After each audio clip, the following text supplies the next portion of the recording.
Sir, what is the purpose today visit Noida district? কি sir আজকে কি বৈঠক হলো স্যার? আরে কিছু বেটা হলো না, এখানে যে আমাদের এসআইআর চলছে, সিনিয়র ডিসি এসেছিলেন এখানে ইলেকশন কমিশন থেকে, উনি জাস্ট এখানে বসে ইয়ারও সঙ্গে বসেছেন, বিডিও সঙ্গে বসেছেন, ডিও সঙ্গে বসেছেন, আর কি কি অগ্রগতি হয়েছে, কোথায় কি চলছে না চলছে ওটাই বাস মূল্যায়ন করেছেন।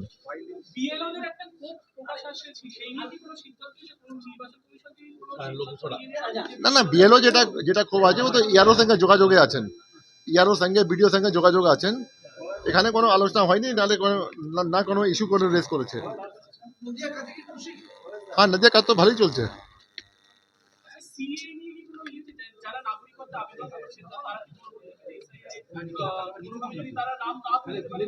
না না, এটা কোনো আলোচনা হয়নি, সিএ তো আমাদের ইতিহার মধ্যে নেই, সিএ তো এমএচএ ম্যাটার আছে, ইলেকশন কমিশন কোনো ম্যাটার নেই সিএ।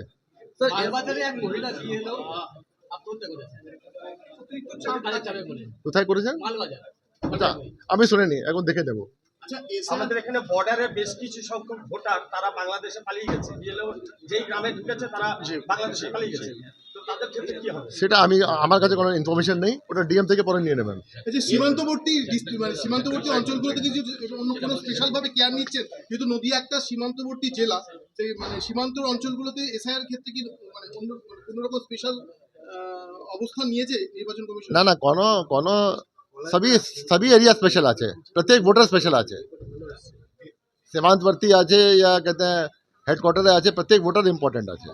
এসআইআর নিয়ে যে ভুল বোঝানো হচ্ছে মানুষকে, সেই নিয়ে কি বলবেন? না, এখন ভুল কি বোঝানো, এখন তো কাজ হয়ে গেছে, আপনার ডিস্ট্রিবিউশন হয়ে গেছে, এখন কালেকশন হচ্ছে, ডিজিটাইজেশন হচ্ছে, ভুল কি আছে এটা? নদিয়া জেলায় কত পার্সেন্ট ভাগ করতে পারে বলে ধারণা? এটা কোনো ধারণা নেই আমাদের, এটা কোনো ধারণা নেই, এটা কোনো আলোচনা হয়নি।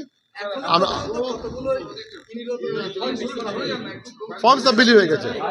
আচ্ছা, এসআইআর করতে গিয়ে নদিয়া সবচেয়ে কি চ্যালেঞ্জিং বলে মনে হচ্ছে আপনাদের সম্পর্কে? না না, কোনো চ্যালেঞ্জ নেই, সব কাজ ঠিক চলছে, और এখানে লোক বলেছে স্পিড বলবে, ভালো কাজ চলছে। সবচেয়ে সমস্যাটা কি হচ্ছে এখানে এসআইআর করতে? না না, কোনো সমস্যা হচ্ছে না। পুরো সমস্যা হচ্ছে না। স্যার